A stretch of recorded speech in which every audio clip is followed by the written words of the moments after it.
It really is one of those stories that sounds like we're making it up to get past this question, but it really did happen in a moment when we met Bobby Lopez the night that Trey and I saw Avenue Q. And we were in town meeting about Team America, our puppet movie in 2003 or 4. And Scott Rudin told us, there's this puppet thing on Broadway. So we went and saw it that night. Halfway through, after the first act, we were like, wow, this is actually really good. And Matt doesn't want to leave. That's amazing, So we started really looking through the playbill then. And in the playbill, we saw special thanks to us. So it was very bizarre, because we're like, wait a minute, what? And we didn't even know these guys at all. Bobby had thanked us by name, because I think he had seen the South Park movie and took it as a big inspiration. So we're like, well, that's weird. After the South Park movie came out, the idea came to me for Avenue Q. I saw that movie, I remember that summer of '99, and I just thought, oh my God, this is this is exactly what I want to be doing. Cut to 4 years later, the show was open on Broadway. We had barely just opened, and I came in one night, and there were Matt and Trey sitting in the audience.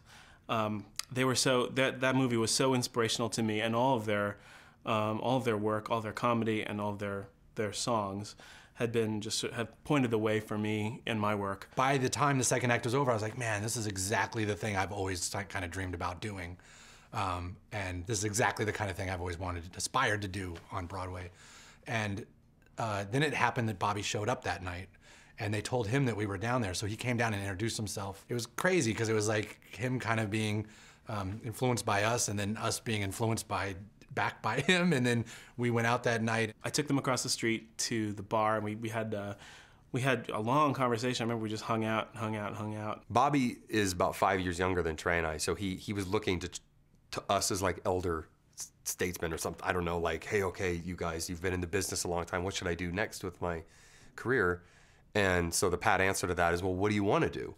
And he said, I want to do something about Joseph Smith or the Mormons. And we were like, what?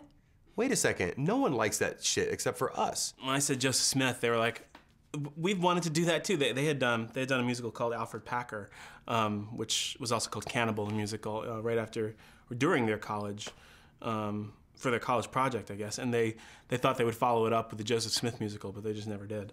But they had it on their docket to do some kind of Joseph Smith musical. And basically I said, if you guys want to do that, that's fine. I'll let you have it, because I'd love to see what you do more than what I would do. And they said, no, let's do it together. That coincidence of Mormons and a musical, like not just being into Mormons, but specifically thinking about a musical about Joseph Smith or about Mormons, it was in that moment that we almost had to follow up and at least see if there was more there.